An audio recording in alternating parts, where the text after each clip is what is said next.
Today we are going to talk about convolutional neural networks. And I think after this lecture, if you don't know anything about deep learning, then I think you can say that you know what deep learning is all about. And so that's a good thing. And I would like to share a quote from like a famous scientist about deep learning. So if you're working in this area, so he says like, this is what society thinks you do. And that's what your friends think.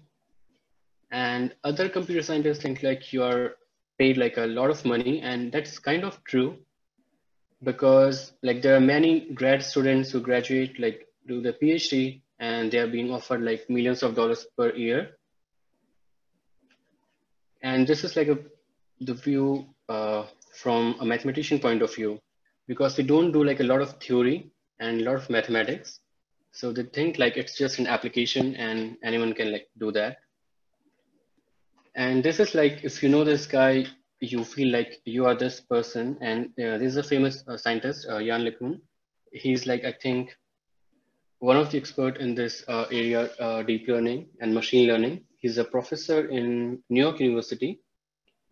And this is like actually what you do. You just write code. And most of the time, the code is like you will make use of any existing library. And this you will see like through this week and next week, how you can actually implement all these deep networks. And it's like very little of code. Most of the time, you're just making use of existing libraries.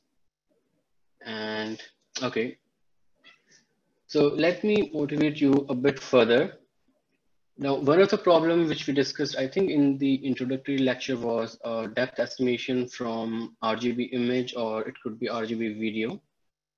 And CNN like are very powerful, and they can solve like a lot of varying range of problems. So this is like one problem where they are very effective. So given a video, if you want to estimate the depth of each and every pixel in this frame or in this video, so then the solution will look something like this. So the lighter pixels are like closer to the camera, and the darker pixels are like away from the camera. So the intensity at each pixel value is giving you the depth information. And this is something which you can achieve like today using CNN. And I think this is a paper in CVPR last year. So these results, I think these are pretty cool. So this is like one problem. Now how you can use it further. So if you have a video, you can estimate depth. What you can do is, because at each pixel, you know how far that pixel is from the camera, you can do 3D stereo. You can move around your camera, and because you know the depth, you can fill in the remaining pixels based on the background and based on what is like the exact depth of that particular pixel. So again, this is like a cool application of CNN. And today we are going to learn like the basic building blocks of CNN, and then you will be able to achieve like something like this. Okay, so let's begin. And CNNs are nothing but they are a special class of neural networks, and they will take images as input in most of the cases, but that's not like always true. And then if the input is an image, they will make some kind of predictions about that image. This is showing a general architecture of a convolutional neural network. So in this case, we have this input image, which is like being fed to this network. And then we'll have, so this is like a standard CNN, different layers inside that network. And then at the end, we will have some kind of output depending upon what problem we are trying to solve. So for example, if we are doing image classification, we want to determine like what objects are present in this image, then we'll have a list of those object categories, and we will predict whether that particular object is present or not. Now, let me give you a brief history of CNN. So these are not something new. They have been like around like since late 90s. And this is one of the earliest, not like the earliest, but one of the earliest CNN architecture, which was proposed in 1990s. And the first author is the same guy, which I showed you like in the first slide. And they proposed this CNN architecture to classify digital images. And in this case, the images were just characters, images of characters. I think they were very small resolution. So yeah, 32 cross 32 images, grayscale images. And given such a grayscale image, the task was to identify what character is present in the input image. So these authors proposed this in 1998. So what changed? So one major difference was today we have lots of data, which we will like see later how that's useful to train these networks, and then the computational power that increased a lot. So the first strong results using these CNNs we saw in 2020 in this AlexNet paper. And there was a competition like this ImageNet larger scale visual recognition challenge. They participated in this, proposed this CNN deep network, and they showed that they can reduce the error rate from 26.2 like to 15. That's a big or a huge margin. So that was like the second best entry during that year, I think in 2012. And using this deep network, they were able to produce like 15.4% error rate. So that was a big breakthrough. And this was the network architecture they proposed. So that's the input image, and they have these convolution layers, and at the end they have these predictions. And you will see here that there are two branches in parallel. So that was because in 2012 we didn't have like powerful GPUs. So what they had to do is they had to distribute the network into like multiple GPUs. So it's just representing that. And we are going to talk about like this architecture in detail today. Now, after that, CNNs, they are everywhere. I mean, people have used like these CNNs to solve all kind of problems. So classification, you all know. Given an image, you want to predict what objects are present. We can use CNNs for object detection. And object detection is you not only say like what objects are present, you also localize where the object is present. And localization could be like pixel level, or it could be just a bounding box. You can solve semantic segmentation. So semantic segmentation is like each pixel you will assign some class or the class category, which will say like which object is present in this particular pixel location. You can use it for image captioning. So this is not entirely like computer vision. It's a combination of like vision as well as natural language processing. So given an image, you can describe like using few words what's happening in that particular image. And this is really a cool application of CNN where given an input image, if you want to change the style of this image, for example, you have a painting, something like this, and you want to transfer the style of this painting to this image, you will get something like this. So this is called style transfer. And again, you can use CNNs for this. Now, it's not just images. You can use it for like other problem domains, for example, NLP in natural language processing.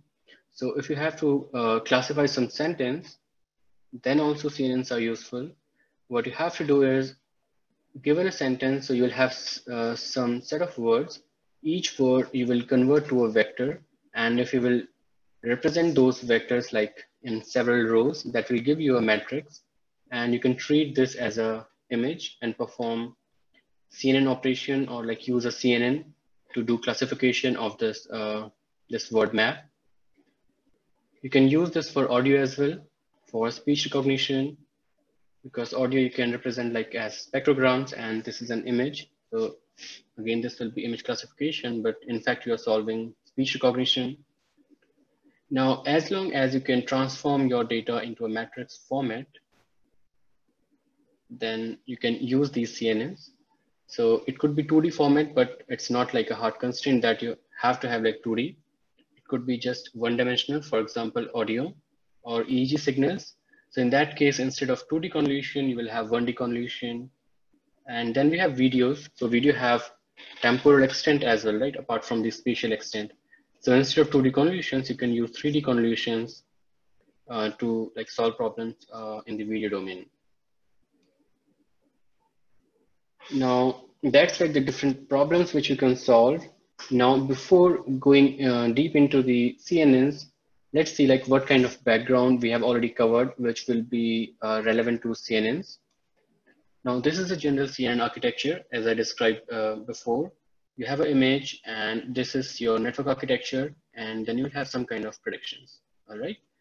So, image, we have already talked about how to represent an image.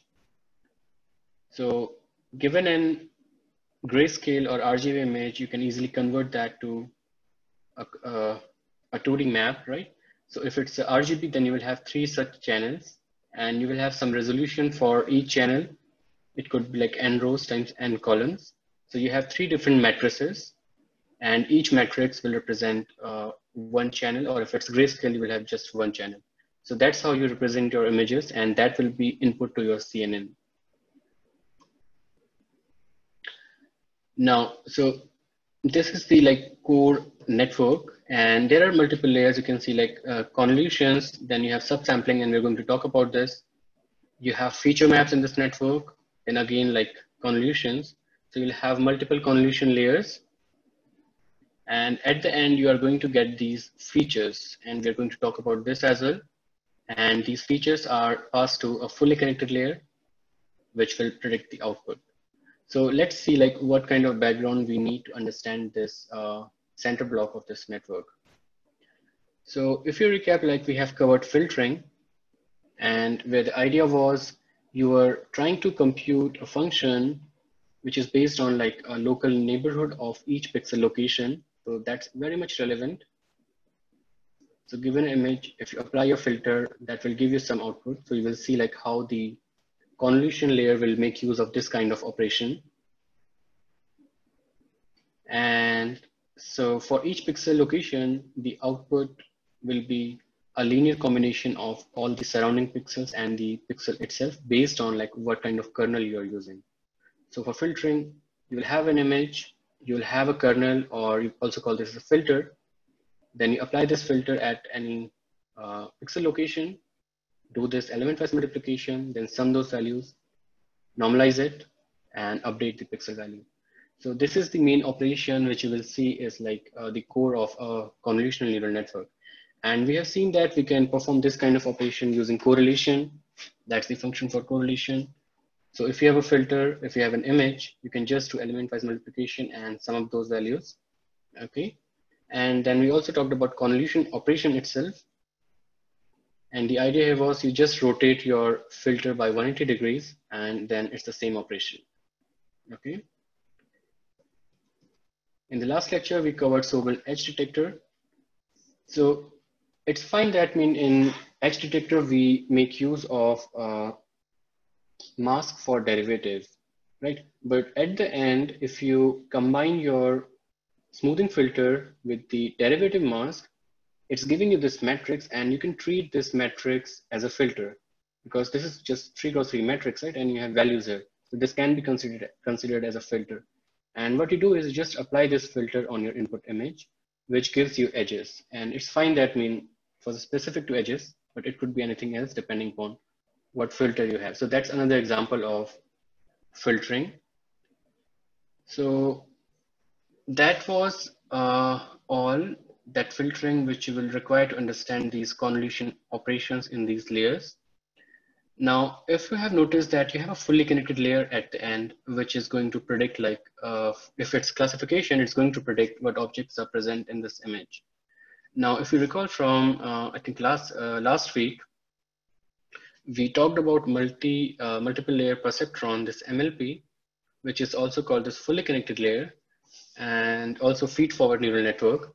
There, the idea was if you have certain set of features, then you can transform those features using these subsequent layers of neurons to make some predictions.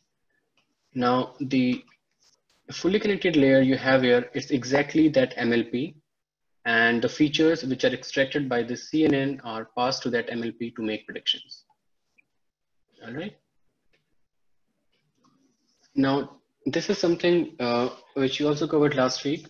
So for any learning process, you have set of images, you extract features, and then you train based on the labels you have, and then you get the train classifier. So there we talked about how image features are really important. So now what's going to happen is you don't have to extract any image features, and that's what we talked earlier as well. So CNNs allow you to learn those features. So you will directly feed these images. CNNs will learn these features, and then you're going to train your network using those features. And this is the part which is going to do that operation of feature extraction. And these are your set of features, which is like kind of output of this part of your network. And we call this end-to-end learning, because you don't have to do like any manual feature extraction. You don't need any expert knowledge. You just feed in the data and you just make the predictions. And all of this is like a black box.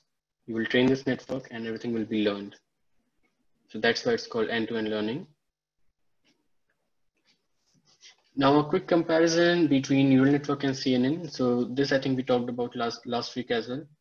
So if we directly use the neural networks, we can't use images as input, because if we do, what will happen is, if let's say our image has a resolution of 256 by 256, then it will have the feature vector will have a dimension of around 200K, and that will require a lot of weights in this first layer, which will be very hard to scale and fit into memory.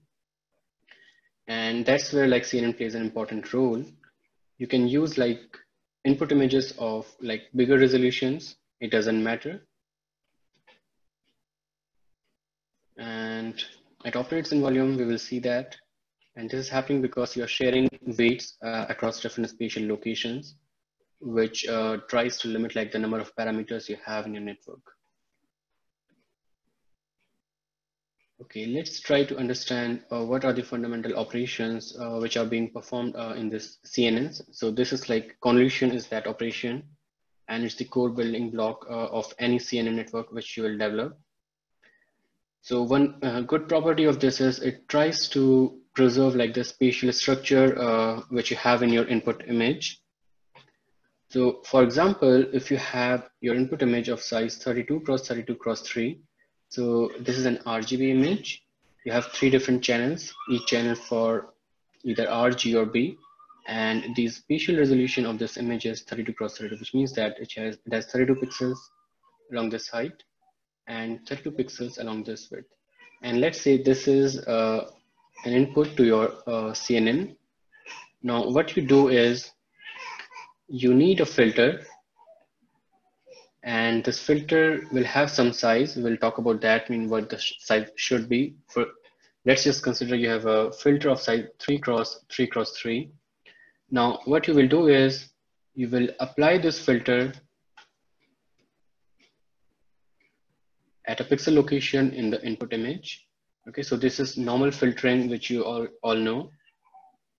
So what will happen is when you will apply this filter at this particular location, so at this particular location also you will have 3 cross 3 cross 3, that number of values, right? So you'll have to perform element-wise multiplication, and then you will take average of all those values, and that is going to give you just one single number. All right.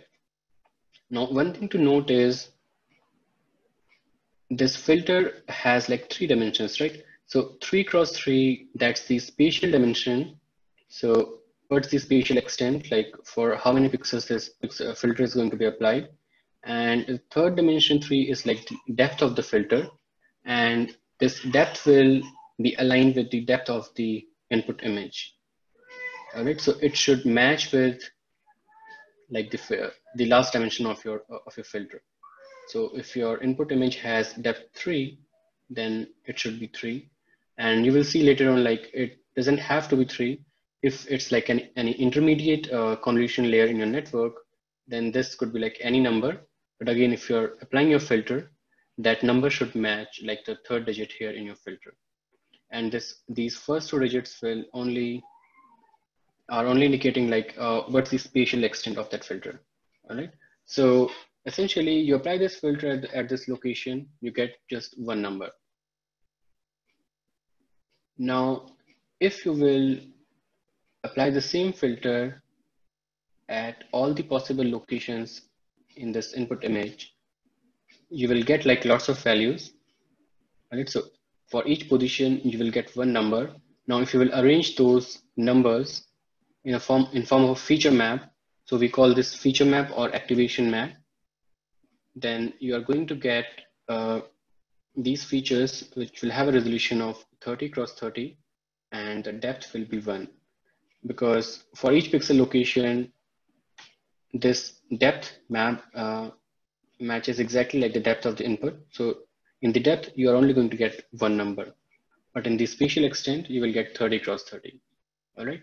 So that's the result of applying one filter, or you call that a kernel as well, in the input feature space, or you can call this input image. Now, what you can do is you can apply like multiple filters, right? You can have another filter. Again, you do the same thing. You will get another feature map. And that's exactly what you do. You apply like a set of filters. You have a lot of these. Usually like you might have 64, 256, 1024. It depends like the problem you're solving. So you'll have a lot of those filters. You will apply those filters to the input image and you will get these feature maps. Okay. So earlier I was talking about like you move from feature volume to volume. So this is your volume, and again, you're getting another volume. And while you are transitioning from this volume to this volume, you are performing some kind of transformations. Okay, so that's like one layer of convolution. So let me walk you through this again. So if you have an input image, again the same shape, then one convolution layer will be, you will have some set of kernels of certain shape. So in this case, we are using 6 kernels, and you transform this input feature set or input image to some activation maps, and it will have certain shape. So in this case, it's 30 cross 30, and the depth is 6. And this is 6 because we used 6 such kernels. And this is called one convolution layer. And your convolution neural network is nothing but a sequence of these convolution layers, one after the other. All right. So what will happen is then these activation maps will be input to another layer. And then again, you will have such kernels. It could have different shape. The number of kernels might be different, but then you will apply those kernels on this activation map. Then you will get like another activation map. So that will be your second layer. So you can grow your networks as deep as you want. Now, one thing you might have observed is that your spatial resolution is going down. So you started from 32 cross 32, but in the next layer, it's just 30 cross 30. And again, when you will apply like kernels on this feature map, it might go like further down. It might be 28 cross 28. So we'll talk about those things as well. Okay, so yeah. So then in this case, you have a convolutional neural network where you have 2 different layers. So in the first layer, you have 6 kernels of size 5 cross 3. So if you look at this carefully, earlier we were using 3 cross 3 cross 3, but now it's 5 cross 5. And you can see that the output shape is different. Earlier it was 30 cross 30, now it's 28 cross 28. But since you have 6 different filters, you have a depth of 6. Now in the next layer, your filter size is 5 cross 6. Now, if you look at carefully, this is 6 here because you have 6 different channels here. So it should match with this. And you have 16 such filters. So when you apply these filters on these feature maps, you'll get something like this.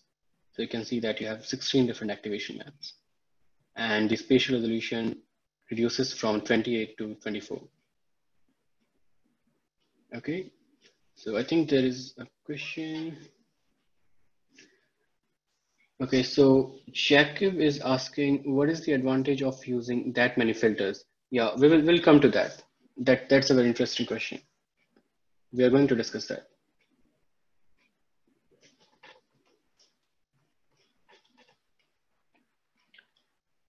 Okay, so that was like a basic convolution layer, and that's how you build your convolution neural networks. Now let's talk about how many parameters you need to build such a network. So if you have a input image or an input feature map, of this shape 30 cross 30 cross 3, and you are applying a filter of shape 3 cross 3 cross 3 to this input image. So you will apply the same kernel at different locations, you will get a number. Now, since you don't have a different filter for each location, right? You just have one filter, and which is called sharing. So what's happening is the filter you are applying at different locations, so different locations are sharing the filter. And that's very crucial because that's allowing you to reduce the number of parameters. So if you look back at your fully connected networks or those multi-layer perceptrons, each neuron or each pixel location was connected to different neurons. And the weights which were used to compute that linear combination of different pixels or different feature values, it was different for different neurons or different pixel locations, right? So there we were not sharing any weights. But in this case, we are sharing these weights. And that's what like makes these CNNs more efficient in terms of memory. So if you will do the math here, so your parameters are these filters. In this case, you have 3 cross 3 cross 3, just 27 parameters for this filter to like compute features all over this image. Now, if we use 6 such kernels, then the number of parameters will be like 6 times 27, and that will be just 162. So if you compare this with like what you had in your neural networks, it's a pretty low number. Okay. Now, I think we have covered this convolution operation before as well, but let me give you some more intuitions. What does this convolution mean? Let's say we have two different functions. Okay, so we have f and then we have gt. And right now we are only talking about like one-dimensional functions, but this can be easily generalized to two-dimensional or three-dimensional functions. Now, this first function, it's like a step function, and it starts with 0, then suddenly it becomes 1. It remains 1 for some time, then it's becoming 0 again. All right, so that's your function. And so don't confuse between function and kernel. So in this case, they are similar. That's just a coincidence. But this is a function, and then that's a kernel. And this kernel is again like a step function. It starts with 0, then goes to 1, remains at 1, and then becomes 0. All right, so let's see like if we perform convolution between these two functions, or rather we can say that if we convolve like this kernel with this function, what will be the output? So here's a nice demo, and I think this is from Wikipedia. So convolution, if you remember like the equation, what you do is you start from negative infinity to infinity. Again, this is like one-dimensional convolution, and you flip your kernel, right? Because this is negative of this. You flip your kernel, and then you start from negative infinity to, and you move like along this x-axis until positive infinity. So this is your red kernel. So in this case, it was symmetric. So it is flipped, but you won't observe that because it's like same both ways. And after flipping, you will move it from this negative infinity to positive infinity. And at each location, you are going to do this multiplication operation between f and g. All right. And then you are going to do this integration. And if it's discrete, you will just sum up those values. All right. So essentially, you flip the kernel. You start from this location, then do a multiplication with the function, then move one step right, and then add up all those values. So let's start from this location. So at this location, if you do a multiplication, they are not overlapping. You will get a 0. Okay. So you will keep getting 0 until you reach this location. Now this black curve here, this is showing like the summation which you will get as you move this kernel towards the positive direction. Now you can observe that as soon as this kernel reaches this location, the center, then both the kernel and the function, they match perfectly, right? They are just overlapping and they are almost identical. And that's like the that's when you see like you will get the highest value. So there's a peak here, and then as the kernel is moving away, this value is going down. Okay, so what this convolution is trying to achieve is it's trying to match the kernel with the function. And if the function doesn't match with the kernel, then you will get very low activation value, or you will get a 0. And if there is like some partial match, like at these locations, you will get little positive values. And if there's a perfect match, then you will get the maximum value. Okay, so keep this in mind when we talk about convolutions later on. So it's just trying to do pattern matching, and it's giving high activations when it's matching perfectly. So this is in one dimension, but you can easily generalize this to 2-dimensional or even 3-dimensional. Okay. Now, if you recap your edge detector, so for example, your Sobel Edge Detector, so what you were doing is you were applying this kernel. So forget about like derivatives and smoothing and all that, because essentially what you were doing was you were just convolving or filtering or finding correlation between this filter and the input image, right? Because this operator you got after you multiply your smoothing filter with your derivative mask, but let's just forget about that. Essentially, this is a kernel. You are filtering this image or convolving this image with this kernel, and you get some output, right? So in this case, you were getting edges. So when I say like you were getting edges, it means that whenever there was an edge present, you were getting a value which is highly active. And whenever there wasn't any edge, you were getting very low values, right? And if you look at this kernel very carefully, and if you try to visualize this, this is kind of an edge, right? This is representing an edge. You are starting from a positive value, going to 0, and then going to negative values. So in fact, this is an edge in your vertical direction.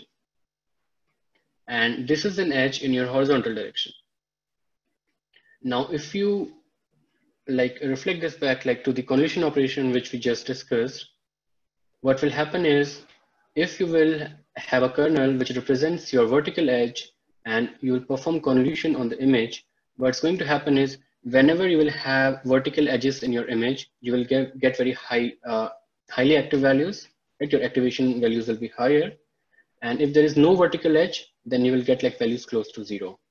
And that's what happened like when you were computing edges in the input images. Okay.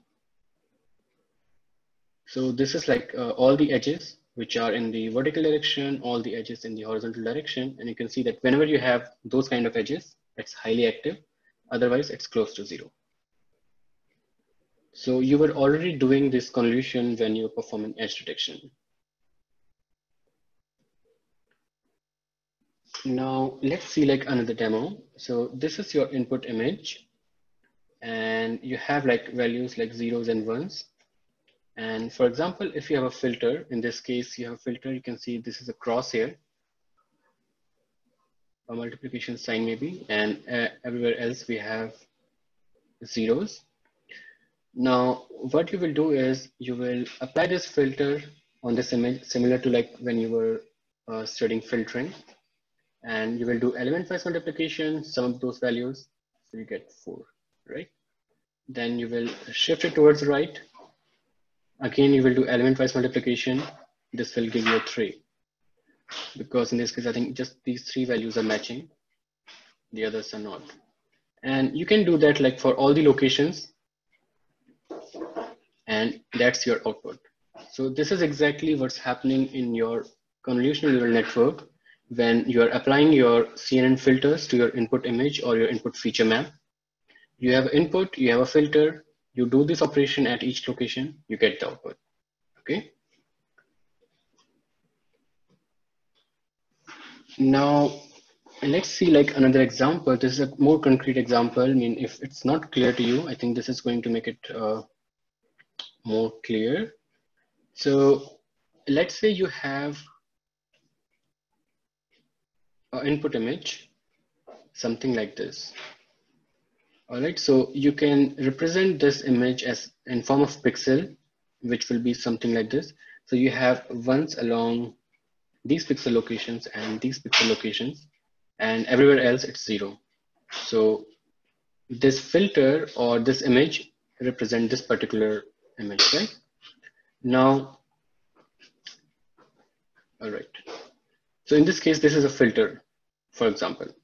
Now, this is an input image, and let's see what will happen if we use that filter which you just saw on this particular image. So in that case, the pattern was something like this. Okay. Now let's say we apply that filter as at this particular location. So what should happen? Ideally, you should get a very a very high value, right? Your activation map should be high, because this pattern, if you look at it carefully, it exactly matches with your filter which you're going to use. So that's your input image. You're applying your filter at this particular location. So if you crop this region out, you will get these pixel values. Now that's your filter. Because it's similar, you can see that you have values similar to this cropped input image. And if you perform this convolution, so you will get like number 5, because these 3, 4, 5 values are almost identical. And for all other locations, you will get a 0. All right. Now let's apply the same filter at a different location of this input image. Let's say towards this left corner. Now you can see that this pattern is a bit different from that kernel. Okay, so this is something like this.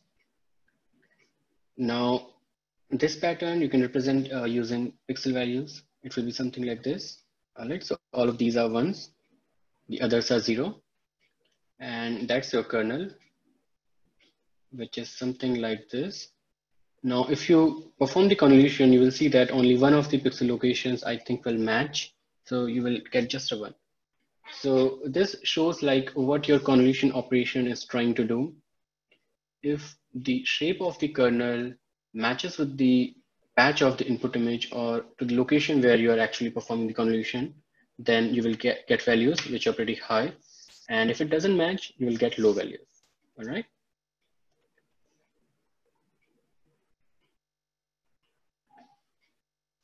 Now, there was a question, I think, when we were starting the lecture, that why we need multiple filters. Now, let's assume that one of the filter is trying to find vertical edges and the other filter is trying to find horizontal edges. So if you apply like these filters to the input image, one of the feature map will represent all the vertical edges. The second feature map will represent all the horizontal edges. And then you can have lot of other filters which like represent different shapes, because you might not be always interested in just vertical and horizontal edges, right? You might be interested in edges which are like in an angle, in a certain angle, or it could be circle, or it could be any complex shape as well. So depending upon like what you exactly want to solve, you can have all those filters here, and those filters will extract exactly those patterns from the input image. So there was a question in the beginning, I don't remember who asked that. So does that answer your question? Oh, yeah, that makes sense. Okay, all right, great. Now this is like another simple demo. This is showing like 2 different kernels applied on the input image. So the first one, you can see that the kernel is like slightly, the green one is slightly like bended towards the right. And the second one, the red one, it's like slightly bended towards the left, right? So the first one is giving you edges or highly active values for the location where you have such an edge. And the second will give you like entirely different feature map where the edges are like in the different direction. Okay. Now we have talked about the intuition of what we are trying to achieve, but let's just also try to focus on like the shape of these feature maps, right? Earlier we discussed like as we move along from one layer to another, then the shape of these feature or activation maps keeps reducing, right? So let's see like how we can control that. So let's say you have a 7x7 input feature map and you're using a 3x3 filter. So what you will do is you will apply like this filter at all the possible locations. So if it's a 7x7 feature map, you can observe here that you can apply it at 5 different locations. So this one, starting from this one, you can't apply at this location because you don't have anything on the left. So you'll have to start at this location. So 1, 2, 3, 4, 5. So you can apply at 5 different locations. For each location, you will get a value, and that's in the X direction. Similarly, in the Y direction, you can start from here, 1, 2, 3, 4, 5. So that's why the output activation map will have a shape of 5x5. All right. And the thickness of the output activation map will depend upon like how many different filters you're going to use. So you can compute a nice formula out of this. So if your input feature map is of shape like n cross n, and your filter is of shape f cross f, then that will be your output size. All right. Now, there is another concept called stride. And the idea here is if you have a very big image, then if you move a filter like by just 1 pixel location, it might not give you any additional information, right? Because these are just neighboring pixels. So what we do is we move the filter by like more pixel locations. So instead of like moving to the neighbor pixel, we'll skip this one, we'll move to the next one. Okay, so that's called stride, how many pixels you are skipping in between. Okay, and so stride is 1 when you are moving to the next pixel location. It will be 2 when you skip like 1 pixel in between. So earlier, the example we just discussed, there the stride was 1. We're just moving like to the neighboring pixel. If we have a stride of 2, so we start from this location, then the next location will be this one, and then this one. Now, you can observe here that if we have a bigger stride, then our like the extracted activation map or the feature map will have even like small resolution. So earlier we were getting 5x5, now we are getting just 3x3. So again, you can formulate a nice equation or formula for this. And the updated formula is n minus f over s plus 1, and s is your stride. And this is like also applicable to your previous formula where the stride was 1. So you can just ignore this denominator. So that formula will still hold. Okay. So I think we can have a pop quiz here. So you have an input feature map of 7x7, and now you have a filter of size 5x5, and you're applying a filter with a stride of 1. So the question is, what will be the size of the output activation map?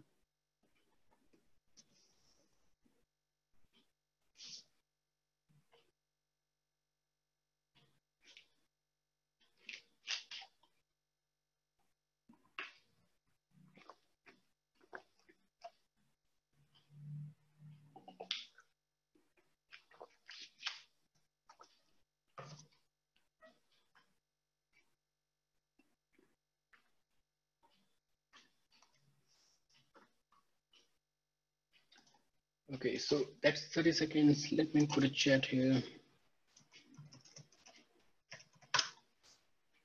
Answers after voice private, just to keep track. So yeah, I think that's pretty good, which means that you are following what we are learning. I'm happy about that. So you will have a 3x3 activation map. Okay, so now let's consider another case where we have a 7x7 feature map with a filter size of 3x3. And let's say we want to apply a filter with a stride of 3. All right. So we start from this location, we'll skip 2, then we move to this location, Then we skip to, then we don't have a location here. So it's not covering the input feature map perfectly, which means that this set of hyperparameters or this write value, it's not compatible with your kernel as well as your feature map. So you can't use it because you don't want to lose like these locations. These might have some like crucial information, right? So therefore, not all parameters will fit. So we'll have to be very careful, like what's your feature map size, what's your filter size, and what kind of stride you want to use. So that's something like when you design a neural network, so these are the things which you'll have to monitor. Now, let's see what's happening. So we have a formula, right? We can use that. So if you have a stride 3, then it's giving you output feature map size 2.33, and which is not discrete, right? So that's why we can't use the stride of 3. So there is another concept called padding, and I think we have discussed this the same idea when we were talking about filtering, but there I think the concept was a bit different, but I think it's the same thing. So what we want to do is, in case a kernel is not like fitting to a feature map perfectly, so can we add like additional values to the border of that input feature map to make it work? And we can do that using padding. So zero padding is one operation where we just add zeros in the surrounding border. So what's happening is you can apply your filter even on the first pixel location, which you were not able to do before. All right, and you will be able to apply the filter at this location as well. So zero padding is, I think, the most popular which is being used. And there are many other ways. I think we talked about like we can do extrapolation, we can use mean values. So all those are also valid here. But I think just this zero padding works perfectly fine. But if you're interested, you can, I think, go back to that lecture. I think this was a filtering lecture 2. So there we discussed a lot of different variations, the way how we can do padding in the input image. Now we can update like the formula we had. So when we are saying that we are using padding of 1 pixel, which means that that 1 pixel will be added like in all the 4 borders. Okay, so the earlier formula we had, it was n minus f over s plus 1. So we can update that. It becomes n minus f plus 2p. This p is padding here. And this will give you like the shape of your output feature map. And this will also help you in like determining whether a particular kernel shape can be used or not, or any particular strike can be used or not. And this will also help you in determining like what kind of padding or how much padding you should use. And the most important, I think, use is when you want to preserve the spatial dimension of your input feature as you move along in your convolutional neural network.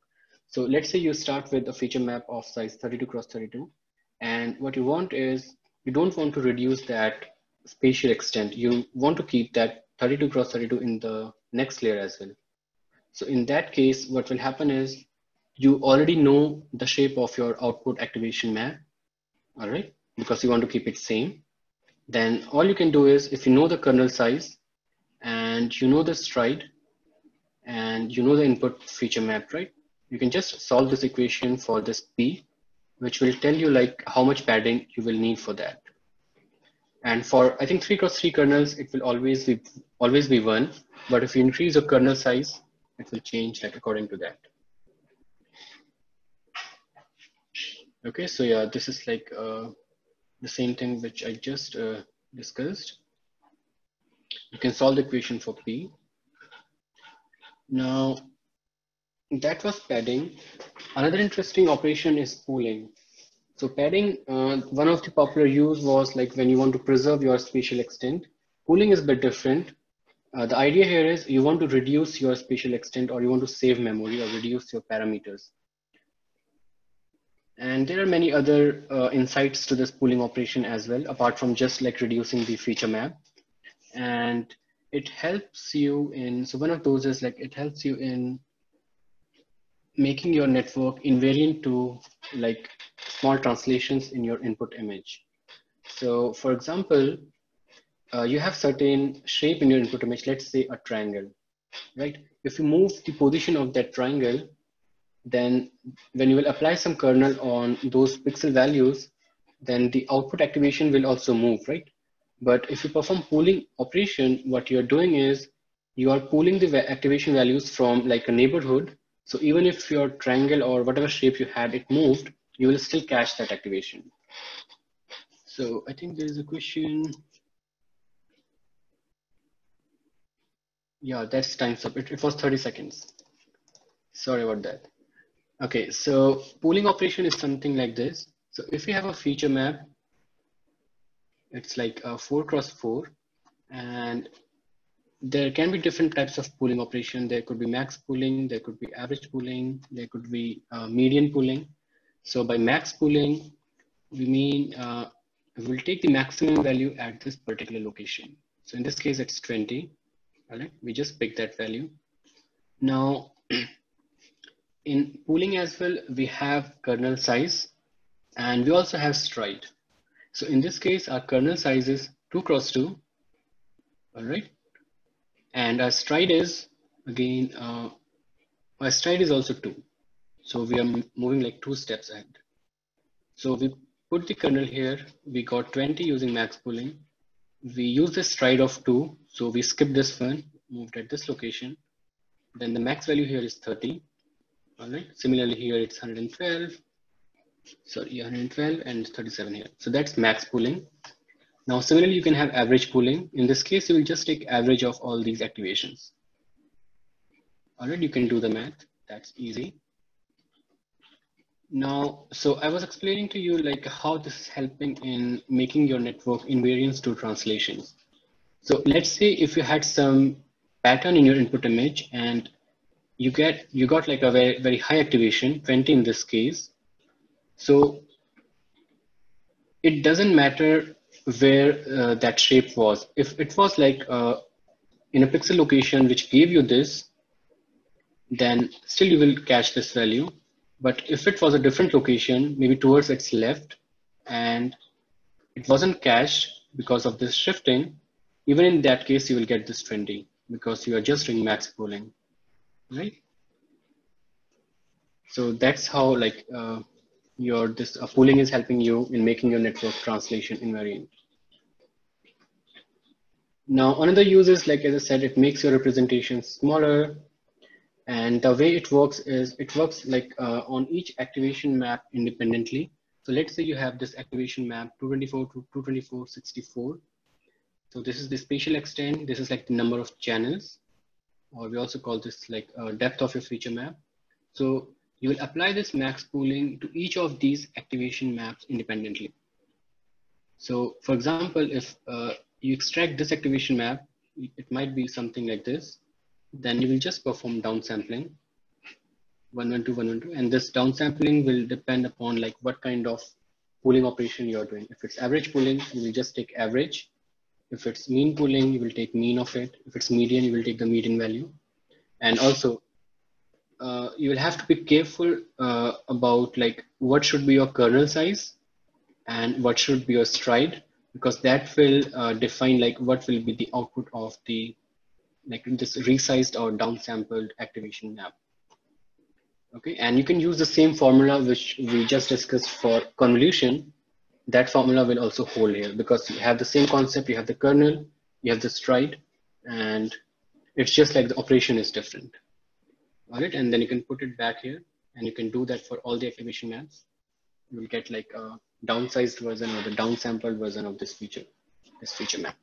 And you can observe here that your number of channels or the depth of the feature map, it's not changing. It was 64 earlier, it's still 64. Okay. All right, so you will have kernel size, you will have stride. So in this case, you are using a 2x2 filter with a stride of 2. And this is 6, 8. So this is max pull. Yeah, this is max pull-in. Okay. So another quick pop quiz, and I think we should end after this. We are out of time. So the question is, you have an input feature map of this size, and you have a max pooling kernel of this size with a stride of 2. So how many parameters will you require for this operation?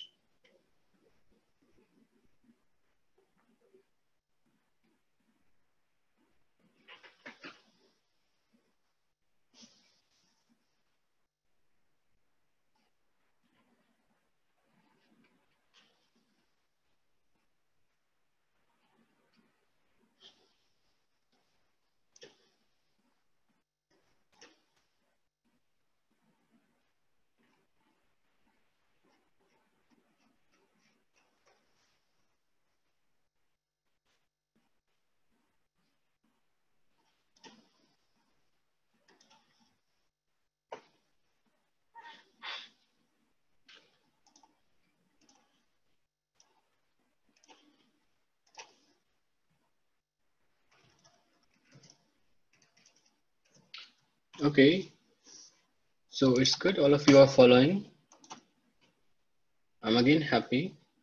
So pooling operation doesn't require any parameters because you just have to like pick the value from the input feature map and like generate the output feature map. So you're not doing any transformations. So you don't need any parameters. So let's try to visualize like how a CNN works. So let's say you have an input image, car in this case. So you will have a convolution layer. Then when you apply convolution, so each of these rows is like different kernels. So this is trying to extract like different type of features. And this is showing like the activation map, which you get after applying that filtering operation. Okay. So you can see that all of these are kind of different. So they are looking for different type of features. So after convolution, you got this. Then after the convolution operation, you will apply your activation function. And this is same as like what we applied for your neural networks. So if you apply a ReLU activation, which makes everything 0 if it's less than 0, otherwise it will just preserve that value. So you will get something like this. And then that's your input for the next convolution layer. And after applying convolution, you will get something like this, and so on and so forth. And you have pooling operation in between. So pooling will just downsize this feature map. Then again, you can continue with convolution, ReLU, con-ReLU, pooling, and at the end, the network will make some predictions using a fully connected layer, and it will tell you like which object is present in this image. So this is showing like the kernels which will be learned, and we will talk about this like in future lectures, how these kernels are learned. And but here you can see that like how different set of activation maps are being generated if you have different set of filters. Okay. So I think let's end it here, and we will talk about this LXNet in the next lecture, and also talk about how we are going to train these networks. All right. So any last questions before we end today?